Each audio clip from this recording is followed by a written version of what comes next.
What is going on, everybody? Welcome to the All About the Birds weekly report here on Wednesday nights live on the AAT Sports Network. I am Chip at Chip for the Birds, joined by Johnny U at Johnny U9322 and Mike Bauer, Mike at Rewind CEO. And tonight, we have an incredible guest here for our All About the Birds weekly report, Eyes on the Enemy segment. We have Mr. Mike Haas, who is the voice of the Saints, the flagship channel for the team, WWL-AM. He also co-hosts the Saints Coaches Show, the Saints GM Show, and the Fans and Pro Fridays alongside Deuce McAllister. We have got a legend in the house tonight. Mike, thank you for joining us tonight.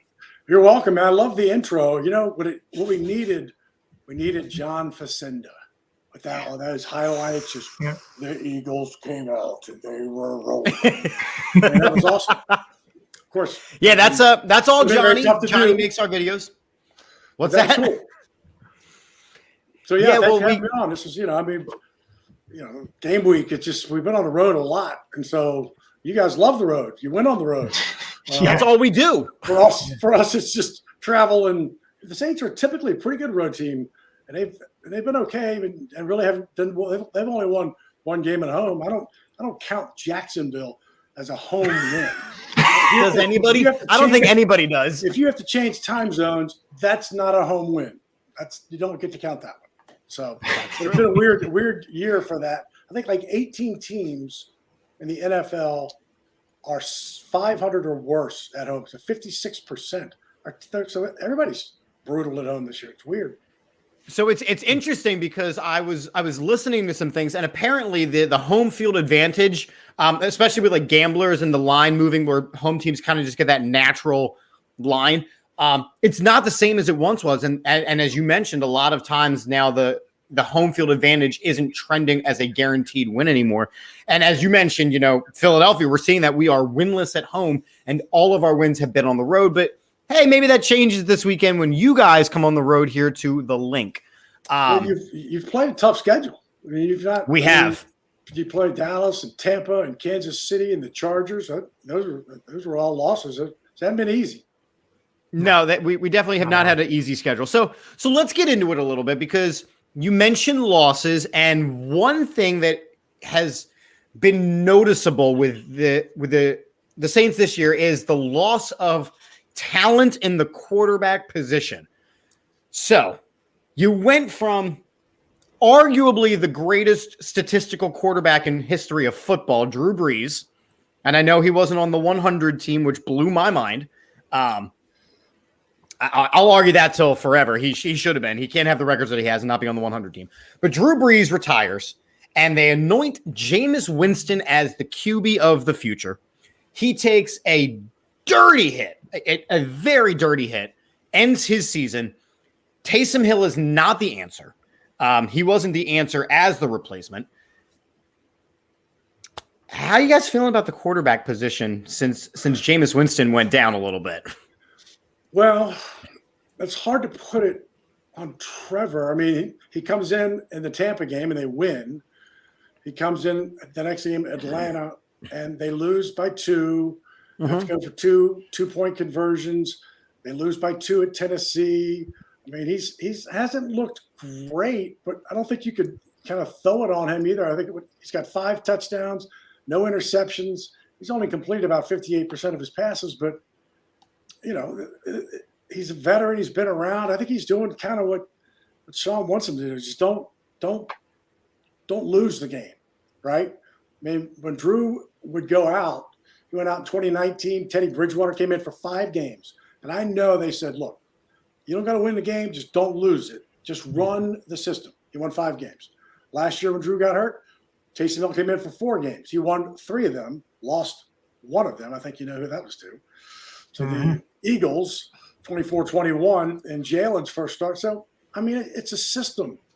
They have not played poorly. This team should be 7-4.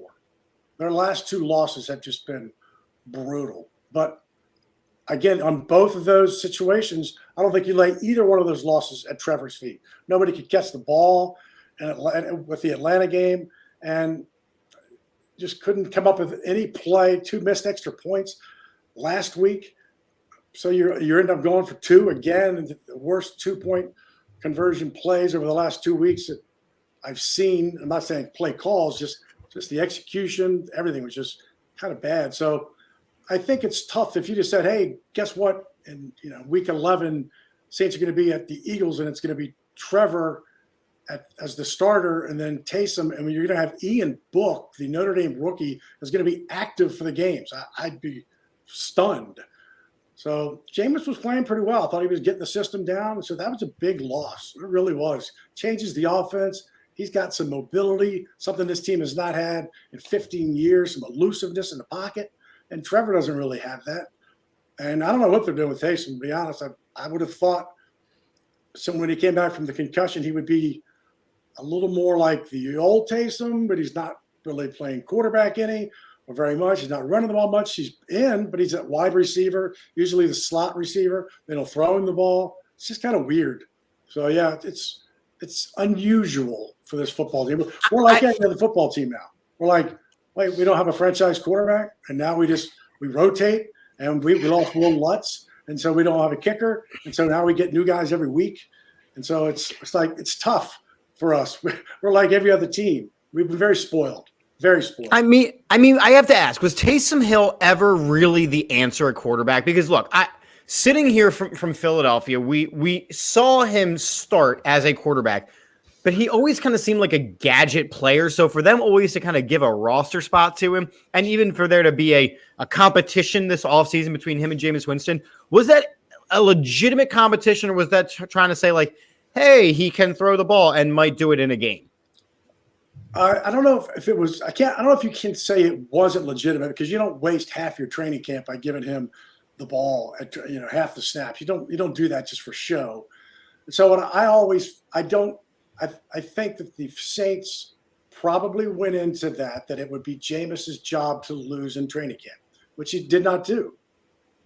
And then without a Mike Thomas, without some star players, without some playmakers, they really needed Taysom in his usual role. But the difference would be, at least I thought it would be, is that Taysom in years past, he was never a quarterback. He was a gadget player. He would come in for one play, he would run it, power right, get 3 or 4 yards, and then he'd leave.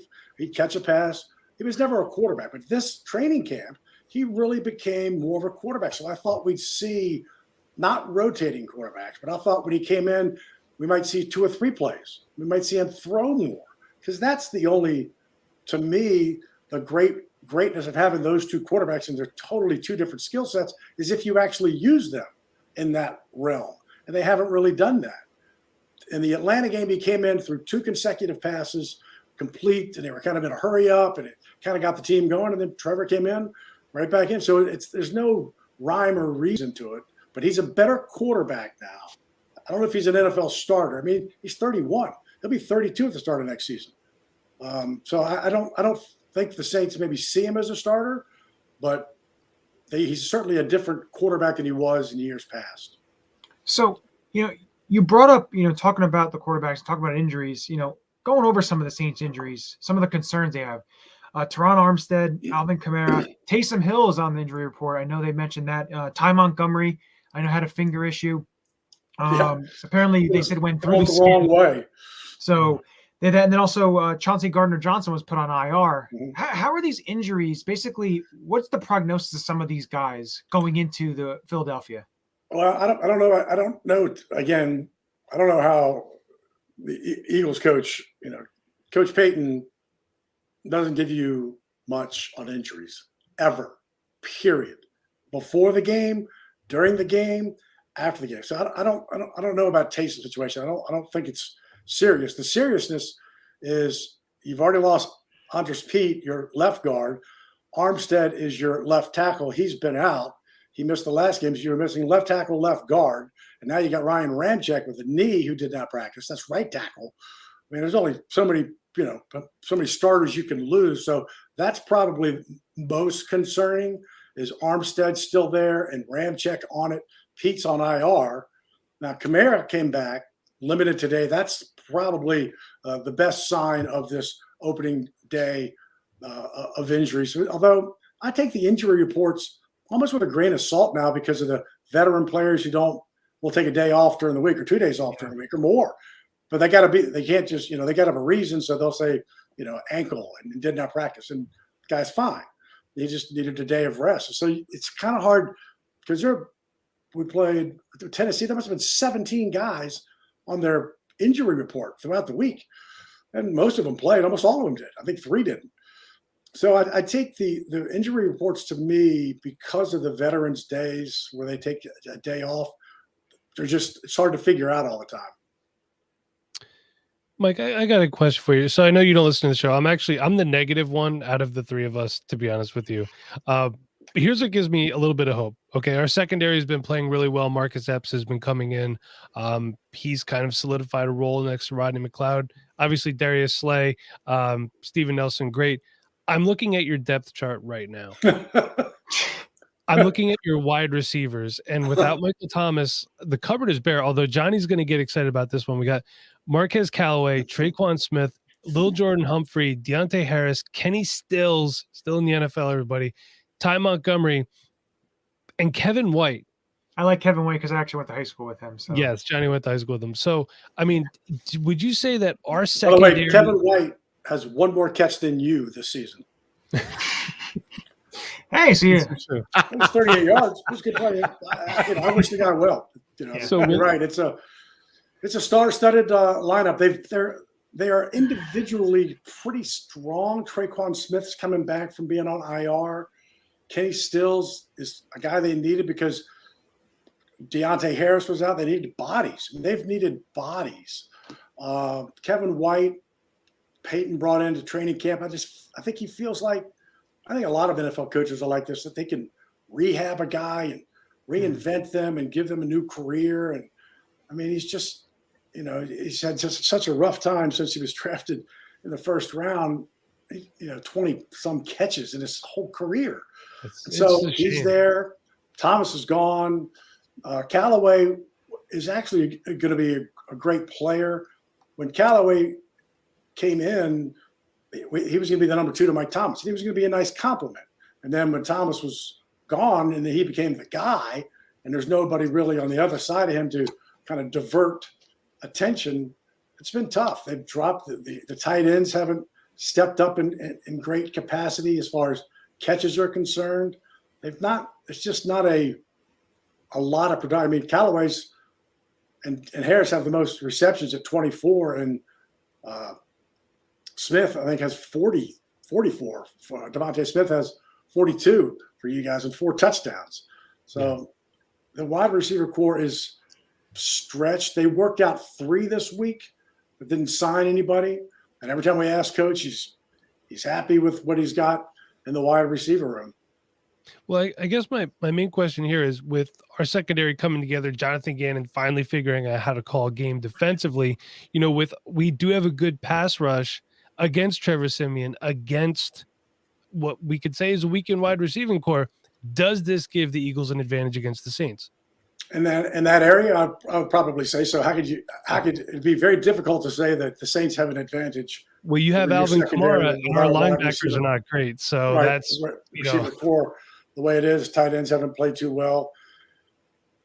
This team, the Saints have just not done. They've played from behind. They've never really fallen behind as they have in the last 2 weeks, and penalties have been just brutally timed. They've not won the turnover battle. They've been down by double-digit points going into the fourth quarter. So they've thrown a lot in the fourth quarter, which ends up making their stats at the end probably look better than they actually played during the game. So, yeah, I would have to say that, but I would have said that last week. I was that against Tennessee, that the Titans secondary probably had the edge over this wide receiver core. They just haven't – they lose the 50-50 ball probably 80% of the time. And so they haven't been able to go up and just get the ball, kind of like Devontae did in the Denver game, that pass down the right sideline. I mean, we've not done that since the Washington game in the Hail Mary before halftime, and that was Callaway who kind of cradled it. So, yeah, I would say that the Eagles have the advantage in that area. I think it's interesting that you mentioned, inflating stats in the fourth quarter, because that seems to be the story of the Eagles season, where we decided to not show up for 3 quarters of football. And then when it's, blown out of proportion, we go, let's try some things now. So it's interesting that you mentioned that. Speaking about, what the Eagles have started doing really well over the past couple of weeks is running the football. So the Eagles lately have committed to the run game. That is now our identity, even if nobody wants to admit it. And that's what we should be doing. But the Saints are ranked number 1 against the run. Right. Here's my question, though, because I'm looking at your wins and losses, and I see Green Bay was a win. Running back, they have one. Carolina, McCaffrey injury. New England, New York, Washington, not a lot of great running backs. Seattle, not great running. Chip, I have this for you. I did it without even knowing.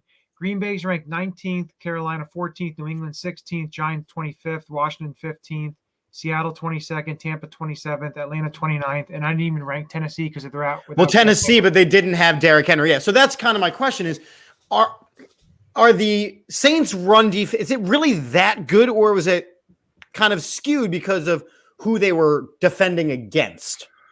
Most people would say it might be a little skewed because they've given up other teams' pass against them.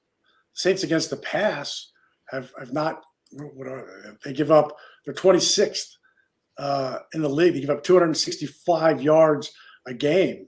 It's not great. It's not great.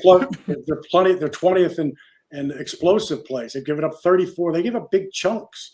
So it's hard to say whether it was because I think the Saints defense in general over the last 3 years has been pretty stout against the run. I mean, they went 55 games until December 8th last year of not giving up a 100-yard rusher, and then Miles Sanders and Jalen Hurts both get 100 against the Saints in that victory. So it's not like they all of a sudden this year they're man eaters against the run. They've always been pretty good against the run. But again, that's why I get back. Is that because teams are having so much success throwing the ball that they haven't run it as much? I'm sure it's probably a little bit of both, but they've done well stopping the run. You don't go 55 games without having a 100-yard rusher without being decent. Mm-hmm. Yeah, it's just, I just think, like, you look at, I think I heard a stat on the radio today talking about the New Orleans and the run game, which you're just mentioning, and they gave up 200 yards to the Eagles last year, and they haven't given up anywhere close to that in the last 93 games. We didn't have Miles Sanders rushing for 82 on one carry. It was nice. We enjoyed it. I mean, that helps that 115-yard rushing there. Was it 115?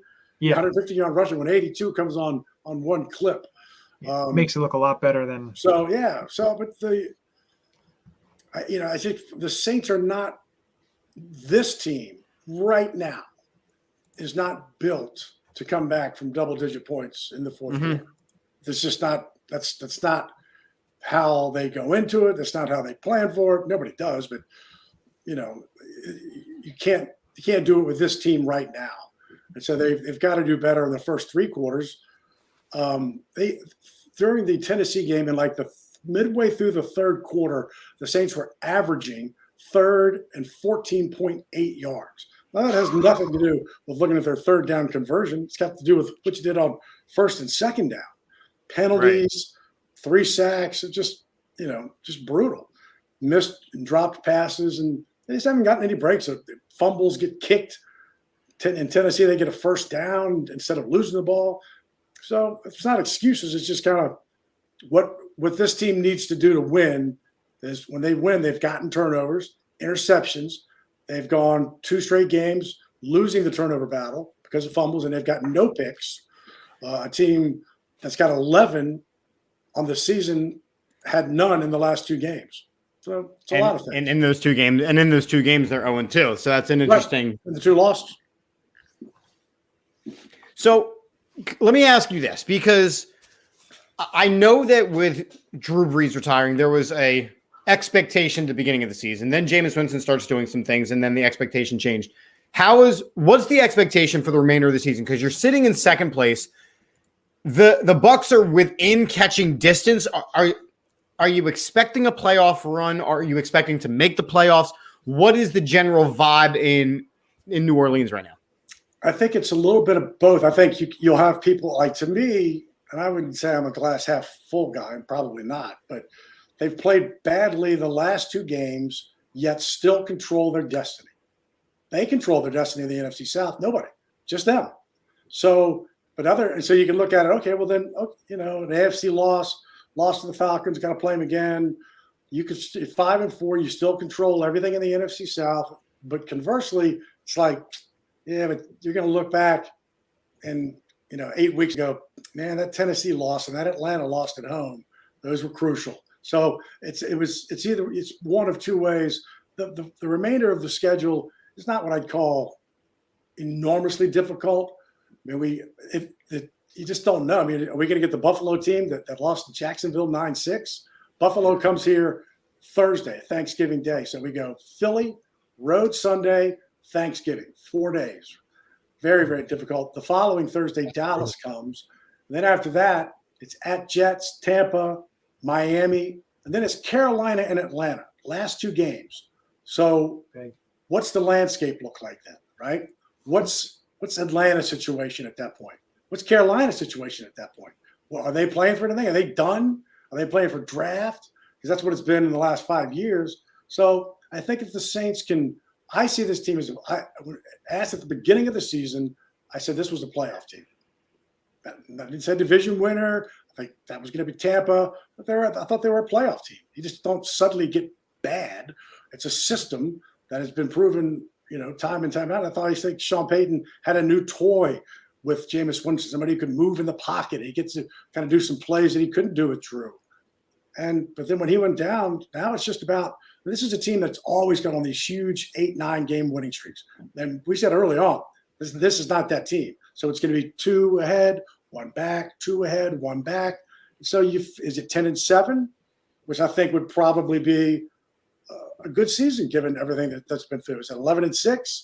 That'd be a great season. Is it 9-8? Then now where are you in the playoff run? So I think somewhere in that, I think, it's 5-4 moving through. If you win 5 games and, you're going to be 10-7. I think that's about where this team is. So then, all right. I mean, let's focus then on this week's game, because the Eagles now, they're starting to be the conversation of, getting back into the playoff hunt. So this is a pretty big matchup then. This is one of those marquee matchups then for 2 teams that are actually in contention. Looking at what has been successful against the Eagles defense this season, it has been the tight end play. We have already covered that you guys don't have that. There's not a tight end on your roster that I'm necessarily fearful of. Now, will somebody make themselves a name this weekend? Probably.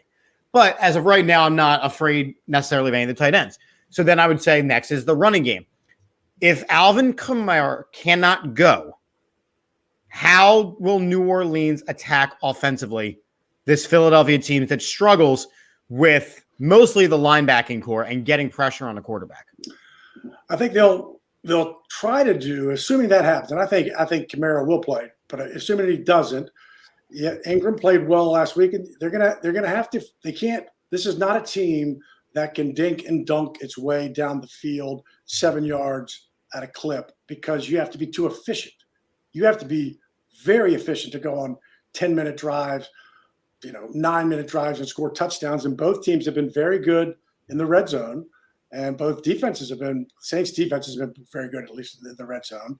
So I think what they've thrown what I would call explosive passes that should have been caught. They just got to come down with them. They've got to do what other teams are doing to them. They have no chunk plays. They have no big plays of 20 yard on offense. Their explosive plays are 3 rushing and 21 passing. That's 31st in the league. So you're going to have to do it with the receivers that you got. Come catch the ball. Deontay Harris, to me, is kind of the key. He's the guy that can go deep. He can catch the ball deep. With him, you can throw him wide receiver screens, bubble screens, get him in space, and he can make things happen. He had a crucial fumble last week, but he hasn't really done that to now. And this is a big game. I totally agree. whenever I do these podcasts or radio events with the opposing teams, I'm usually studying the opposing team. Like I spent all day looking at your offense, and I'm looking at this RPO run option and going, oh my gosh, this is like your worst nightmare. I mean, when they're clicking like they've been clicking, running the ball, and then Jalen looks great, run option and just kind of read option. Man, I'm just like, they looked so good against Denver in a lot of different aspects, but mostly offensively. I mean, this team's going to go and not go as Jalen. He's your leading rusher, right? And so that's what worries me more, maybe more so than our offense, is because when we faced the Giants earlier, we lost at home. They were 0-3, and the read option just killed them. Mm-hmm. And Jalen does it better than the Giants. So the ability to stop, and I think there's at least he has the ability to come back. Doesn't Miles Sanders have the ability to come out of this situation? He does. And Nick Sirianni said that if Miles Sanders is healthy, he will be the starter. Right. So, it's so interesting that that's what you're fearful of, because the RPO, because we in Philadelphia have been cringing when it comes to that phrasing, because it was such a commitment to the passing game out of the RPO. And it's just been recently where there's been a commitment to the run game, which actually makes the run pass option a legitimate threat. Because the first couple of weeks, it was nothing but passing. That's all. That's the only time I would say, to me, it just kind of continue what you were saying, is that from the RPO, their drop back under center passing or running attack is not very impressive. It's their RPO running attack and then Jalen running that's impressive. But they're straight drop back passing, under center handoff, running. And I wouldn't even waste my time with it, just every once in a while for show. But man, the read option with, quite frankly, Boston Scott looked great. And so did Jordan Howard. God, I had the hardest time with him. I've called him Jalen. I called him, Jamal. He's going to be tough for me. Got a little Jordan Howard, stick him on my desk because he's killing me. Jordan Howard. How do you not get Jordan Howard? So how about he and Boston Scott, former Saint? They look impressive. Both of them are on the ball. Yeah. So we have a couple of fan questions. I want to make sure we get to these fan questions. So Adam, one of our biggest fans, would like to know, what is your favorite Saints moment of all time? Well, that's easy. Super Bowl. Just Super Bowl. Well, I mean, it's not just the win. It was. I worked in television here for 30 plus years. In fact, one of my co-anchors is up there, Lucy Bustamante. She's at NBC 10. Yep. So we were co-anchoring. In fact, we were together at the Super Bowl. And so I'll try to make this fast. So I'm in television. We're doing a post-game show. The game's on CBS. So we were up in the press box and we're going down to the field and get on the field, like 6 minutes to play. And it's like crap on the sidelines. You can't see anything. So I go back to the end zone, my orange, press jersey. And I'm sitting there, and I'm here in New Orleans 30 years. I love Peyton Manning. I've been around Peyton Manning since he was a kid. I put my hands on my knees and I go, Peyton, we need a pick, brother. We need a pick. And he throws this interception to Tracy Porter, and Tracy is running right at me. I mean, he's running to me. He's pointing, and I'm thinking he's pointing at me. So I have this out-of-body experience. And for whatever reason, I start walking on the field. Now, I don't really remember any of this, but I get to almost the white. I'm in the end zone, almost on the white to the end zone where Tracy Porter is celebrating, and a security guard grabs me from the back and yanks me off the field. So I'm like I would have gotten arrested. I'd have lost my job. There's and I'm like, holy cow, thank God, man. Next day, go to work, we're finishing up, wrapping up, getting ready to head back. And the producer goes, hey, you made the broadcast last night. I go, what are you talking about? He goes, yeah, the security guard grabbed you when you were walking on the field. I'm like, oh. And so to this day, you can see it. It's in the play. You'll see this guy in the orange jacket walk towards, and just lady pulls him back. And so I was to this day, I don't remember really much of it, but that was my favorite moment. Johnny, I'm going to need you to find that clip and post it immediately as soon as you can. And then Javier saying, ours obviously is a certain running back from the Saints getting destroyed while trying to get that pass.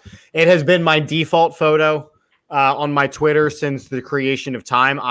It was my backdrop in college. Like that hit for me where Reggie Bush went crawling back to the sideline. Changed my world. I'm telling you right now, you have to watch the 2000 game in the Superdome. Tim Hawk. The hit on, I think it was. Oh yeah, I remember him. It will nothing compare though to Reggie Bush. Javier's question for you, Mike, is what do you think is going to happen with Michael Thomas for the future? Is he there for the future? Does he go somewhere else? I mean, obviously, Michael Thomas has said that he's not going to be playing this season due to another injury. But is he going to remain a Saint, or does he go marching out? See what I did there? That's a tough one, man. I mean, he's one of the best, toughest receivers, but there's an issue there, right? I mean, there's a trust issue there. When they started camp and he just hadn't had the surgery yet. So Peyton made a couple of comments at the start of camp. And then I'm like, oh, this is bad. And Mike made a tweet about it. And then he showed up at the Baltimore preseason opener. He was on the field. I'm like, okay, they met. They're going to talk things through. And if I had to guess right now, this is a guess that this will be an irreconcilable differences divorce somewhere in the offseason, unless that there's things going on behind the scenes that I don't know. I just don't. I don't see it. This is a guy that's been in a fight in the locker room already. I mean, I don't know that he's what this. I know it's what this team wants on the field. I don't know if he's what this team needs off the field in the locker room. He's not a bad guy. Don't get me wrong, but I just don't know if it's a good fit right now. So my answer would be no. I don't think he would be. All right. So and that's pretty solid. All right. So did you find it, Johnny, already? I think I may have found it. All right. So you have to go full screen. Full screen. Let me take down the banner while you push play on that. So, all right. So there's the interception. He's pointing. He's pointing at me, right? He's like, Mike, you're the man. So that is what he's saying. There. That's the lady pulling me back. I'm like, oh, thank you. So Tracy and I have talked about this a bunch. We've had a lot of laughs about it. Because I mean, if that lady doesn't stop me, I'm going on the field. I'm like, what am I doing? At some point, if we both make the playoffs, have me back. And I'll tell you the reason I got on the field was because of Kim Kardashian, who was dating Reggie Bush at the time. That's all. That's the rest of the story. All right. So at this point, I don't know how you go from Kim Kardashian to picking things because – but we're going to have you pick something now. So we need a score. We need a score prediction for the game, what you think is going to happen. And then we need your Eureka lock from the NFL this week, something that will happen in the NFL this week. All right. Saints are going to win this game 27-25, ironically, on a field goal. I don't know who's going to kick it, if it's Brett Maher or if it's going to be Brian Johnson. But they're going to get a field goal to win it. 27-25 and avenge last year and avenge the last two-point losses with a 2-point loss themselves. How you guys get to 25, I have no idea. 27-25, Saints win it. We'll find a way. And then what is something that is guaranteed to happen this week, whether it is a statistic, whether it is a result, it doesn't have to be this game. Yeah. The Detroit Lions are going to get their first win of the year this week. 0-8-1 against Cleveland. Get their first win this week. That is the Mike Haas Eureka lock. They were so close. So close. I mean, you talk about a team finding a way to lose. I mean, good gosh. They they lost to the Saints when Tom Dempsey kicked the field goal. That was the NFL record. Right in 67, is that right? Yeah. No, 70. So the Lions lose to the Saints on the NFL's longest field goal ever. Then they lose to Justin Tucker, who kicks the NFL's longest field goal. Both scores, 1917. Now, that's crazy. You know why? 1917? It's because the Lions head coach made a big deal about kneecaps, so of course they lose to kickers. That's why. That does make sense. It all tracks. It all comes out. It all comes out that way. So, Mike, we want to thank you for coming on tonight. It has been very, very informative. It's just also been really great to talk to you and hear your stories. Is there anything you would like to promote and to plug? The time, as Andy Reid, our former guy, used to say, "Time's yours." Hey, we come to New Orleans. Come visit our city. We've the hurricane. I've been through hurricanes a lot, and come visit New Orleans. People don't talk about, the hurricanes that we've had, other than Katrina, and this one was in many ways worse to a lot of different people. Both hurricanes, by the way, August 29th, my birthday, so that works out well to be in New Orleans and have an August 29th birthday. So if I'm going to promote something, come visit our city. It's where everything downtown is fine. Restaurants are open. Just come visit our city. I don't need to promote me. I'm boring and old, but come visit our city. Well, we'll promote you because first off, that was such a beautiful thing to say. I love that you have such love for your city. I mean, that really is, it's amazing.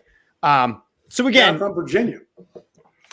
By the way, did you guys love my tweet? By the way, when I threw out the Commonwealth, I like that. Yes, we did. We saw it. We recognized. There's only 4 Commonwealths out there, people. There's only 4.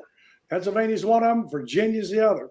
And so I know if Lucy Bustamani's out there listening or watching, she knows it because that's all I talked about was the Commonwealths. The Commonwealth. Well, I'm a history teacher, so I appreciate the.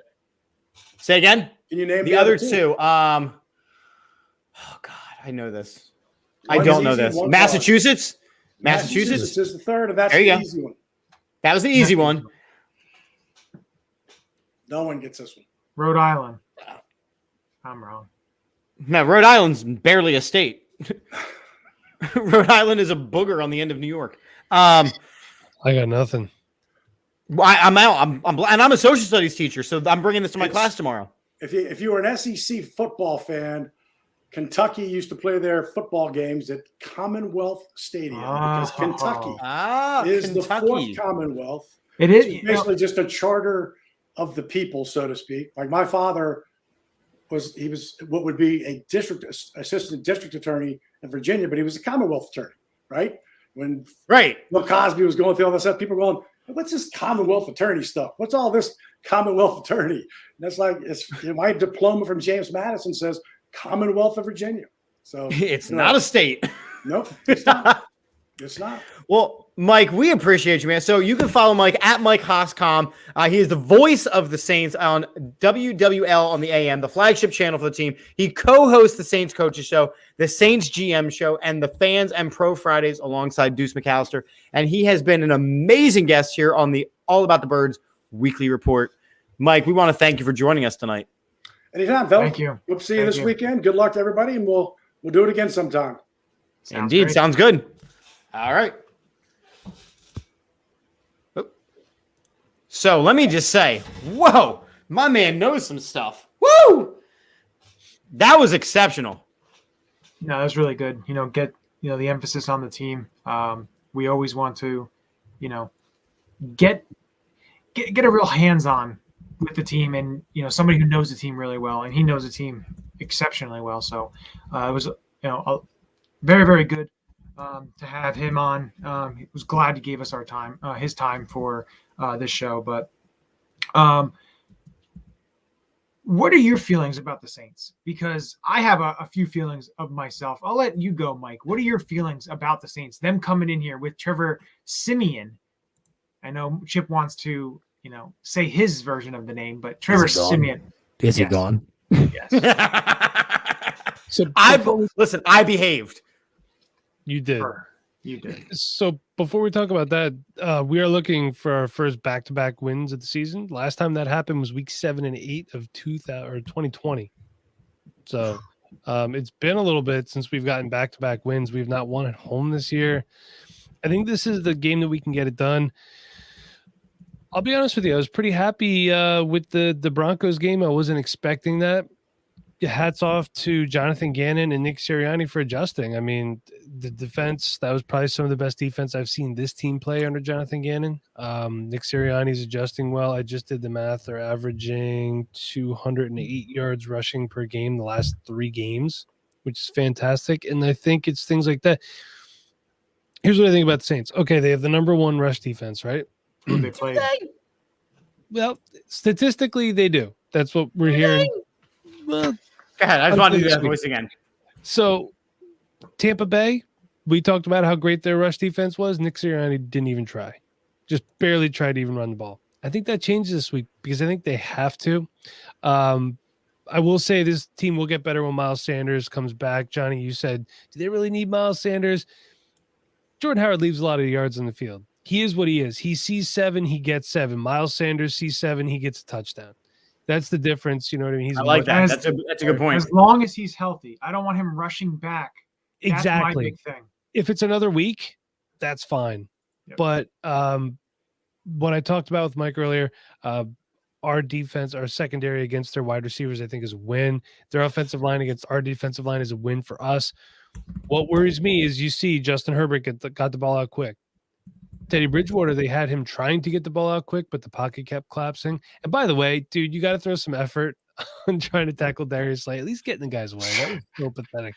I made a joke about this on the post game. He was hysterical talking about that return.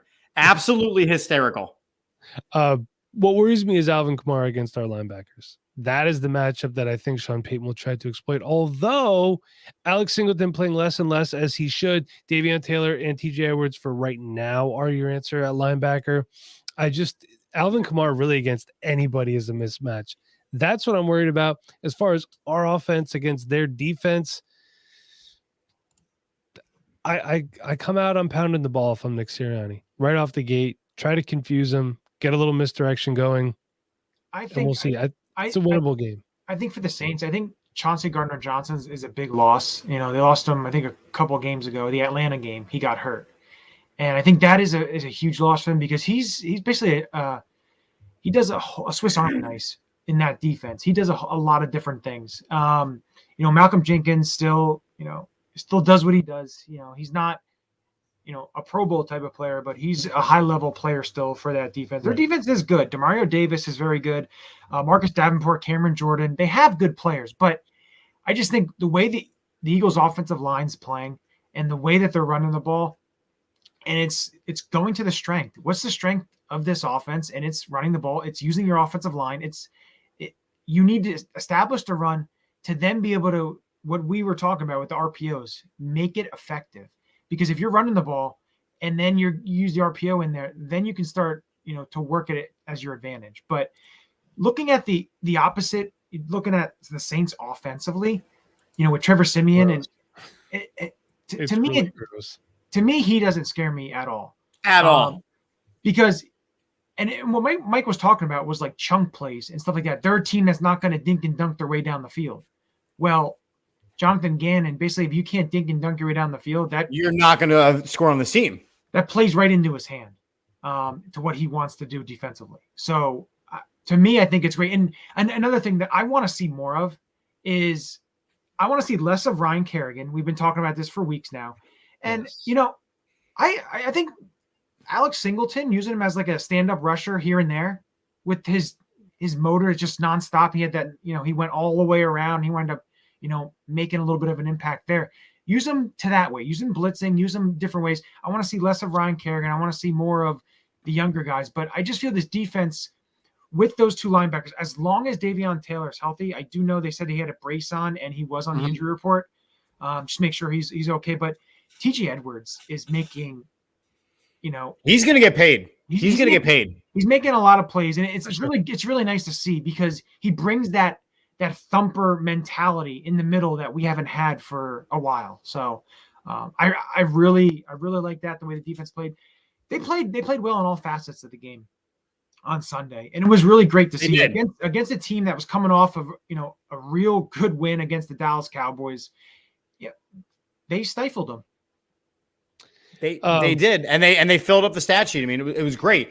And the thing that doesn't scare me for the first time is the fact that they don't have a legitimate tight end on their roster. Well, Adam Troutman's not terrible. Well, I think given what he's playing, well, here's the thing. He would be better if he had a better quarterback. Jameis Winston never really threw to tight ends. Trevor Siemian is what he is. And also, we're talking about linebackers. Nigel Bradham was arrested in Tennessee. I don't know if you guys saw this. Over 3 pounds of marijuana in his car and a loaded 9mm. I think he had 2 loaded guns, so he ain't coming back anytime soon. But it did. Yeah, I mean, it did note that he was a free agent. And I was like, come on, man. We know. Look, I mean, for the first time, I'm feeling that there's an identity to this Eagles team. For the first time, I'm feeling like if they stick to their identity, we can be successful. Mm-hmm.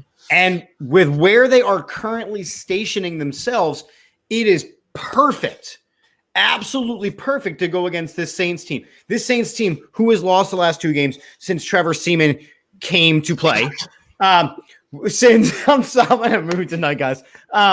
You've been waiting all show for that one. What's that? You've been waiting all show for that one, haven't you? All show. 48 good things come to those who wait. So anyway, Trevor Siemian, Kamara, who is not 100%. They don't have a legitimate scary wide receiver. The defense, yeah, they've got some names, but are they playing collectively? Like, they have defensive ends that can rush, but our tackles are playing pretty damn well. Our offensive line is run blocking. They're the best run blocking offensive line in football. There is no question in my mind. Chip, you make a great point. And Johnny could agree with this too. We have a good problem here. All of a sudden, our offensive line looks a lot better than we thought it would a few months ago. Dickerson showed out well at left guard. Dickerson's looking pretty good. Right? Dickerson's looking great. And I know I jumped going, this kid's not ready. He's not ready. And at the time, he wasn't. But the whole team looked bad. He wasn't ready to be a lineman that had to pass block 70 times a game. Yes. You let them go out and hit. And Driscoll has looked really good too. And Driscoll's an important guy to have around. He can play guard. He can play tackle. Yep. So, all of a sudden we're okay, except for that one Nate Herbig snap that he had.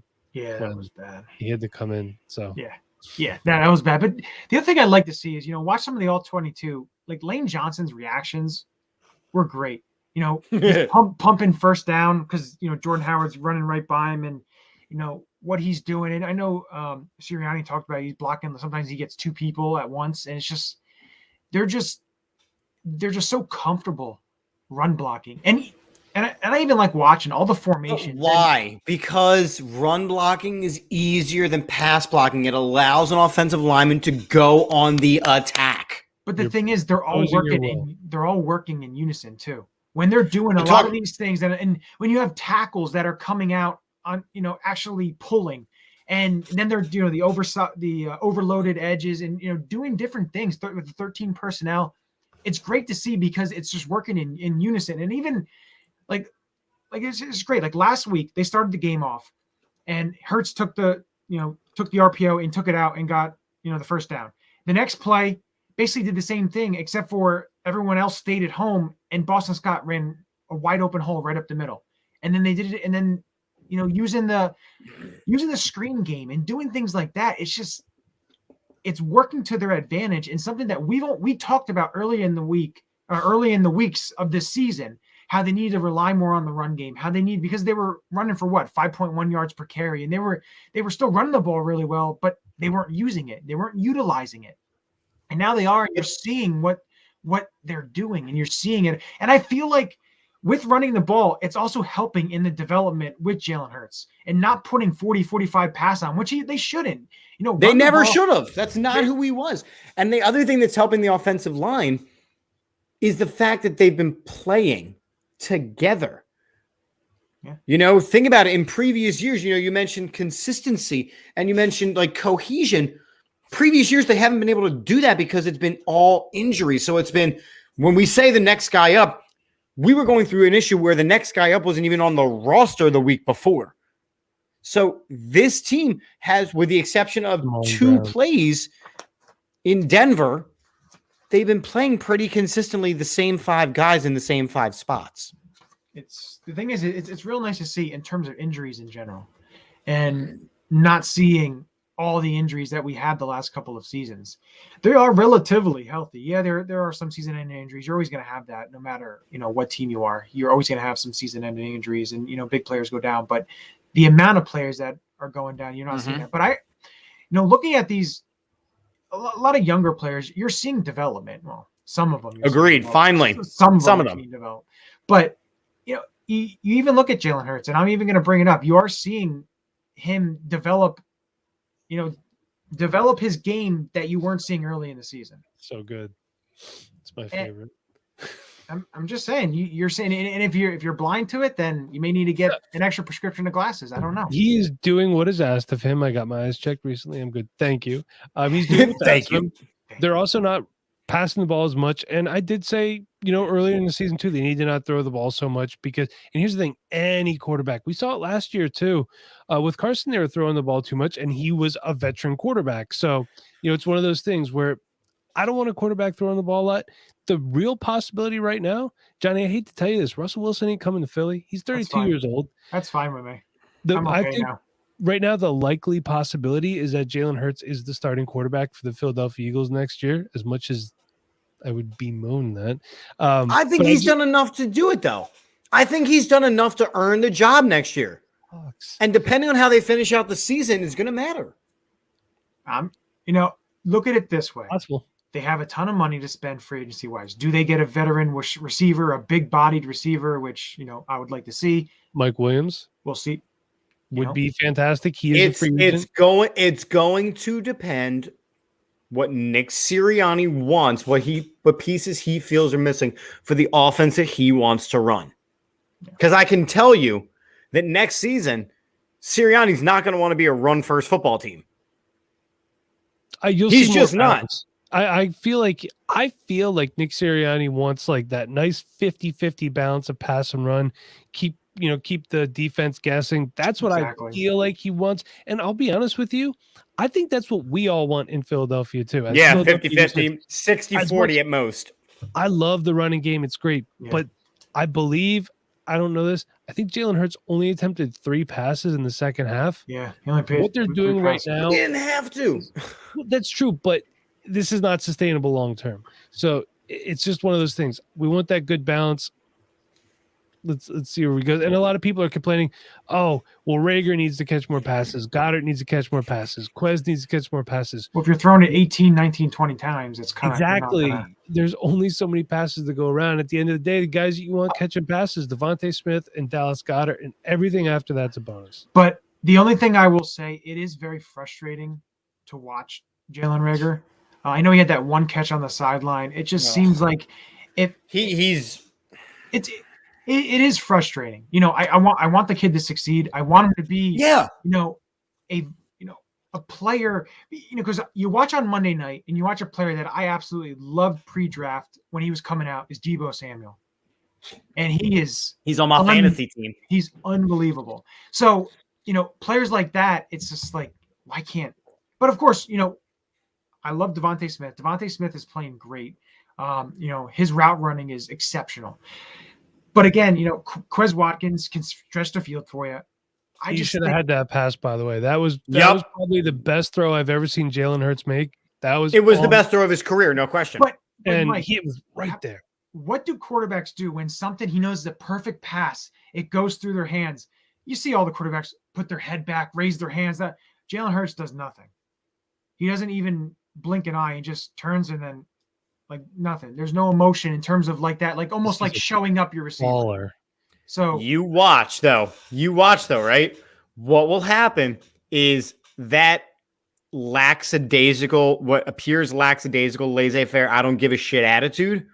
What will happen is that when he starts to struggle will be the thing that the major talk radio stations will start to harp on, saying that he doesn't care.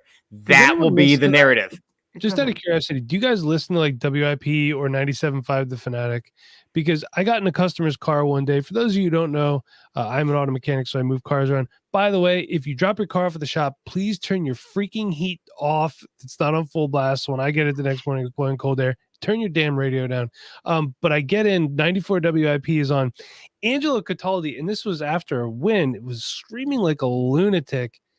Does anyone listen to this? I'm just curious because the guy's not even from here.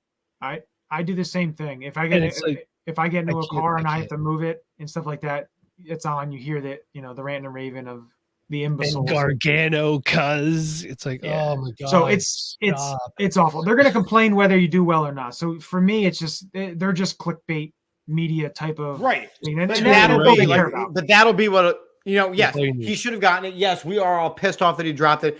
Anybody with fantasy numbers for Jalen Hurts, you're upset. We get it. But what about this though? But Jalen Hurts didn't show up his guy. Exactly. That's important. That's important. But if you look at it this way, Eagles running the ball a lot. What's that going to do? That's going to bring an extra guy in the box.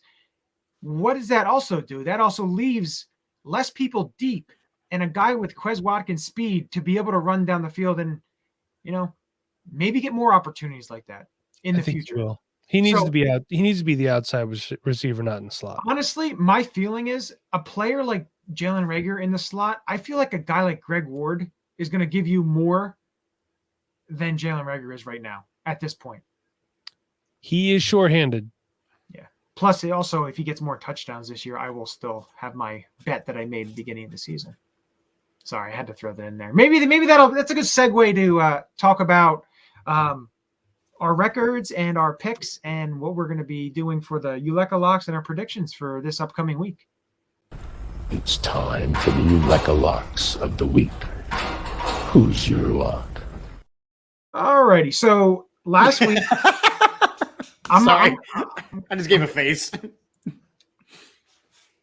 Our locks last week. So Arik Dalala had Aaron Rodgers, huge day versus Seattle. No. He won. But it wasn't a huge day. So that's neither did Russ. Chalk that up as a loss. Mike, you had PJ Walker 300 touchdowns or 300 yards and 2 touchdowns. Wrong, because Cam Newton got some. But I didn't see that coming. I figured it would be a week and then they would let him reacclimate. And no, he's a starter. No, they were ready. So. Yep, they were ready. Says PJ, you're the backup. Also, by the way, I dropped Cam Newton in 2 of my leagues the day before he signed because I needed roster space.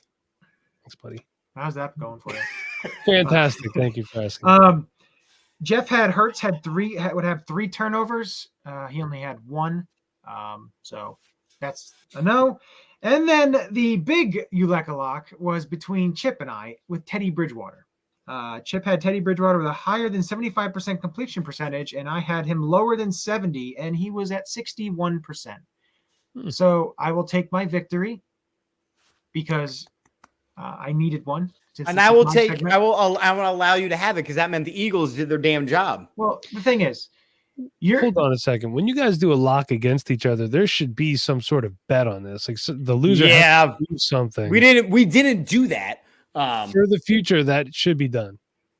Agreed. It should be done. But the thing is, Chip, I don't know if Chip wants to make too many bets and stuff because, do you want to say how well you did last week with your predictions? Well, so we're just bypassing the whole you like a lock segment at this point. Well, hold on because that's a whole nother story. So the locks of the week. So Mike has his. Mike Haas has his, not Bauer. Lions get their first W. So, Adam has his. Patrick Mahomes will throw for 300 yards and at least 3 touchdowns against the Cowboys. Maybe. That would be impressive. I also think he may throw a couple balls that get intercepted as well, but that is so be it.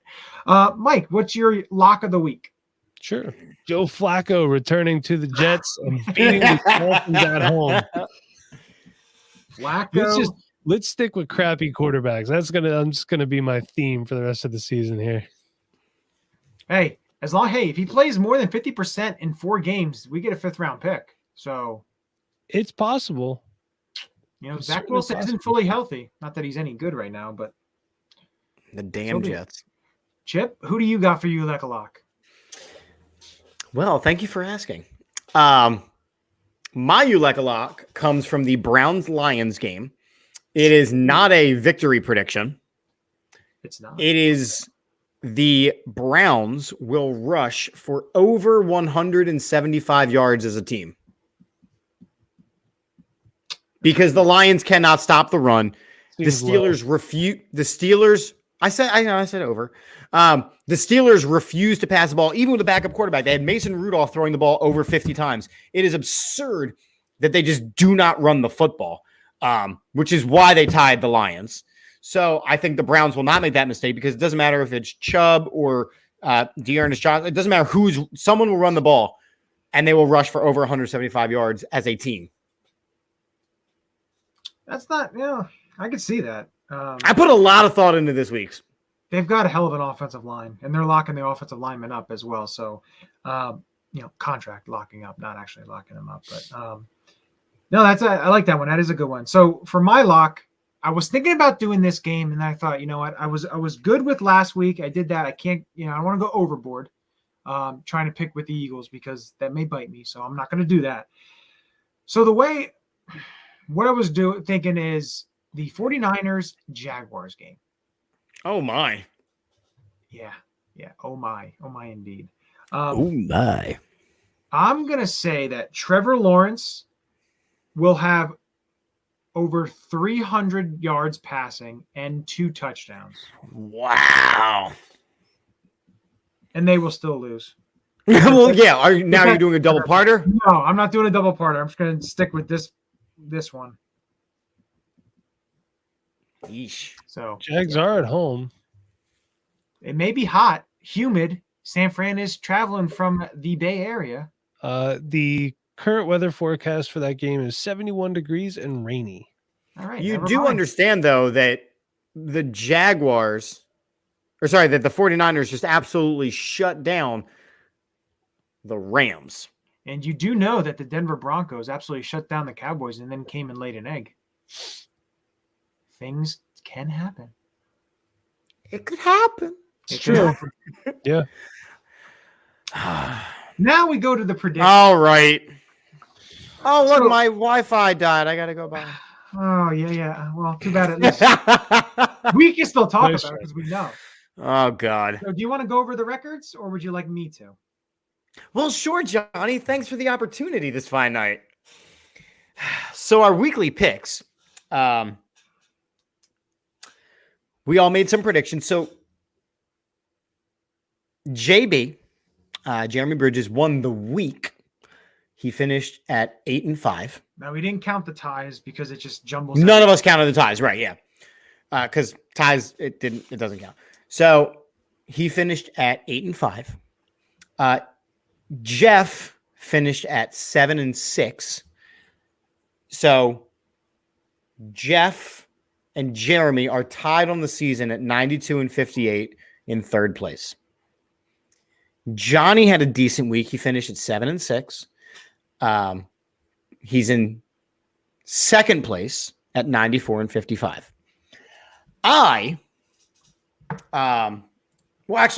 My wife, she finished at 7-6, 91-58. So that can't be right. Oh no, my math might be wrong. 91 and 59. What's that? 91 and 59. 91-59. Right. Yeah. Thank you. My typing is wrong.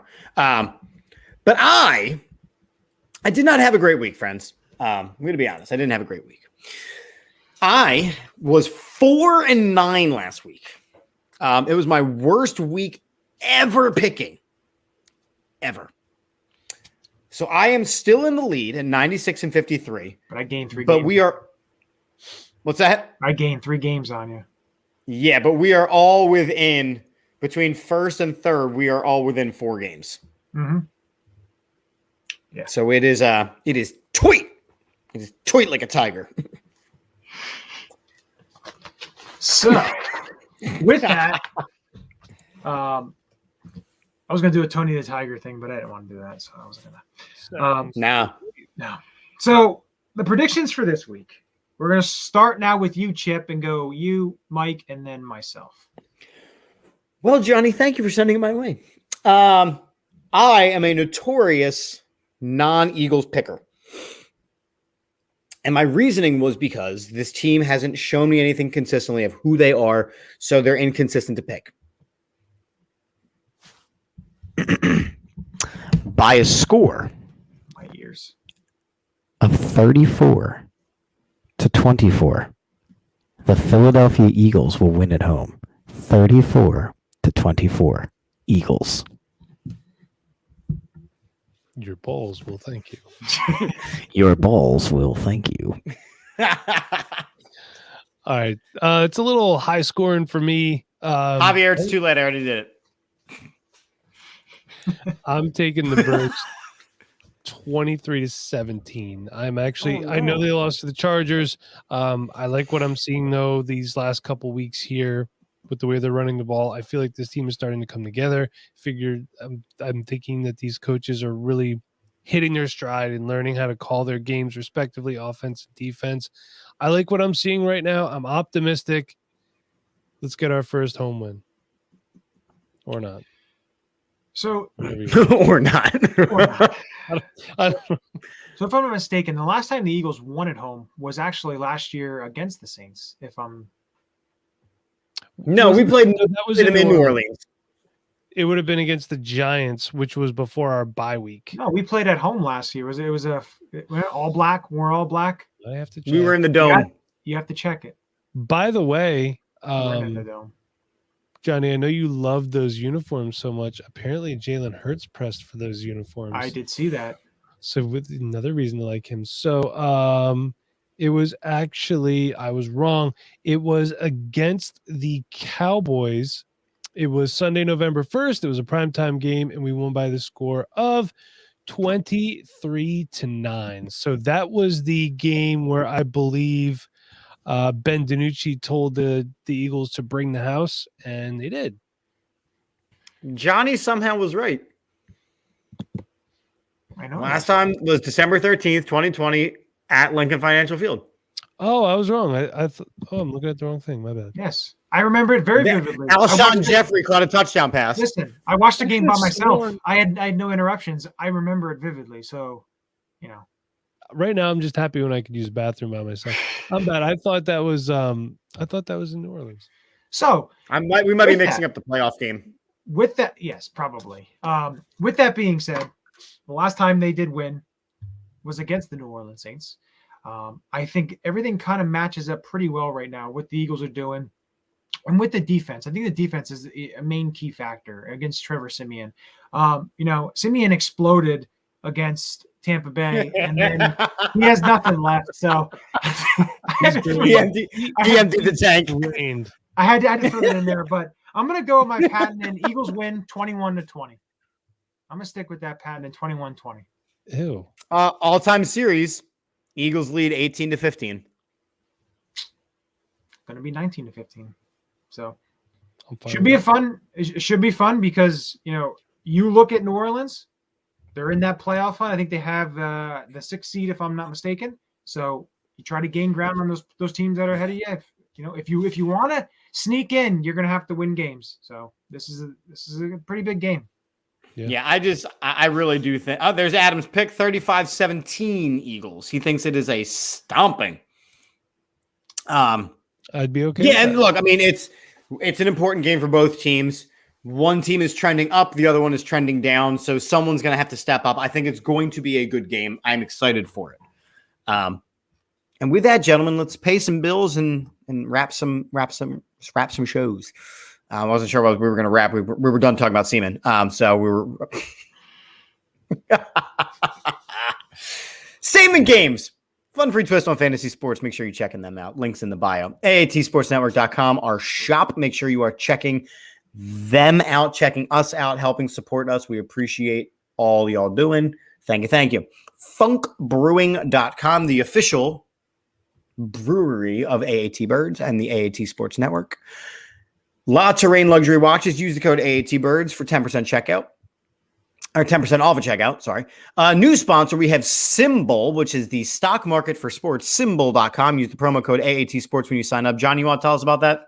So what that is basically is you can buy stock in a team that you think is gonna, start doing well, or every time they win, you also win as well. So there are promos you can sign up, and then if it's guaranteed, whatever money you put in, you're guaranteed to win. If you don't win, you get your money back. But everything is in there when you're signing up. But it does the NFL, it does the NHL, it does the NBA, college football, MLB. So you can, if you think a player like Trevor Lawrence is going to make the Jaguars a playoff contender, perennial playoff contender, or any of these younger quarterbacks, or if a quarterback who's getting drafted, maybe Kenny Pickett, small hands Pickett, maybe you may think he's going to get on a team and be pretty well. So you can buy a stock in a team and either buy and trade. It's just like the stock market.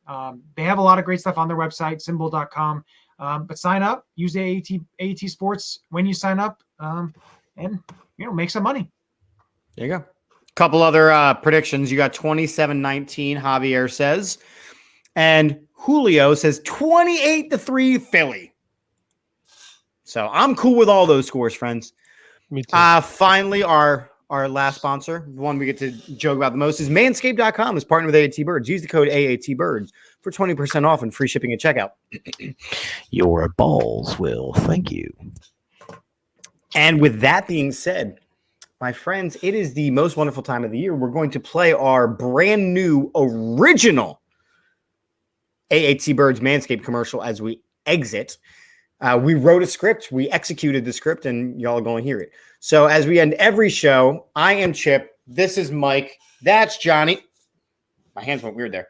That's Johnny. As we end every show here on the All About the Birds, go Birds! Go Birds! It's the most wonderful time of the year. The season of giving is upon us, and Manscaped is getting into the holiday spirit. Go to manscaped.com and use the code AATBirds for 20% off and free shipping on all your holiday gifties. To help get you into the spirit, we rewrote some of your favorite holiday songs to remind you of all their great products. Shave your balls with gifts from Manscaped. Fa la la la la la la la la. 'Tis the season to be smoother. Fa la la la la la la la la. Buy some gifts today from manscaped.com. 2 free gifts for you from manscaped.com. Grooming around your Christmas tree with the Lawnmower 4.0. Your jingle balls need some fresh grooming, and it's the only way to go. Smoother balls. Smoother balls. Use Manscaped Crop Exfoliator. Grandpa needs to trim his ears and nose hairs, 'cause he can't hear or smell us anymore. You can say he could just use a razor, but the Weed Whacker 2 is the way to go.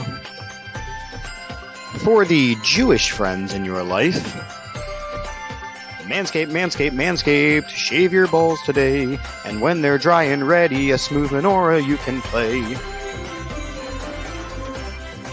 I got Manscaped's brand new body wash. Used it on my mistletoe last night. Also used the 2-in-1 shampoo conditioner just for fun. I washed and scrubbed everywhere, now the smell's improved a ton. Put in your order at manscaped.com today and have a great gift to give this holiday season. Use the code AATBirds at checkout for 20% and free shipping. That's AATBirds at checkout for 20% off and free shipping. Have a holly jolly ball a day this winter with Manscaped.